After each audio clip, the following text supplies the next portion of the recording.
আপোনালোকে কোনে কোনে জুবিন দাক মিছ কৰি আছে আপোনালোকে কমেণ্টত জনাব। জুবিন দা এতিয়া ৰাতি খানাটো কেনেকৈ খায় আপোনাক ক'ব। এইটো একো নাই, আজি মই ৰুটি খাম। আৰু এইটো ৰুটিটো খালি অলপ স্পেচিয়েলি বনোৱা হয়। হয় হয়, এইটো আণ্ডা ৰুটি। আণ্ডা ৰুটি এইটো ভিতৰত কণী থাকে। কণী থাকে। এইটো কেনেকৈ বনাব মই শিকাই নিদিওঁ বাৰু। শিকাই নিদিয়ে তাৰমানে। ৰাতি মই 2খন ৰুটি খাম, মই কম খাওঁ। 2খন ৰুটি খাম, এতিয়াতো শুই যাম। তাৰপিছত ইয়াৰ লগত কি কি খাব আপুনি?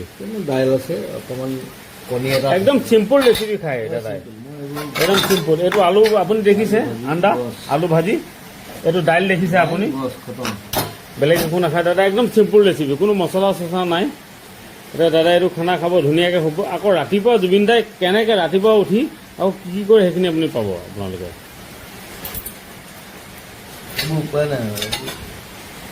আপোনাৰ জুবিন দা আপোনাৰ টাইম টেবুল নেকি খানা খোৱাটো? মই দেৰিকৈ খাওঁ, মই 2টা বজাৰ পিছত খাওঁ। 2টা বজাৰ পিছতহে মোৰ ডিনাৰ হয়। তাৰপিছত আৰু ব্ৰেকফাষ্টটো কেইটা বজাত কৰে আপুনি? মোৰ কোনো ব্ৰেকফাষ্ট ছিষ্টেম নাই। মই ডাইৰেক্ট উঠোঁ, যিটো খাওঁ ওলাই যাওঁ বছ। যিটো পালে সেইটো খাই দিলে।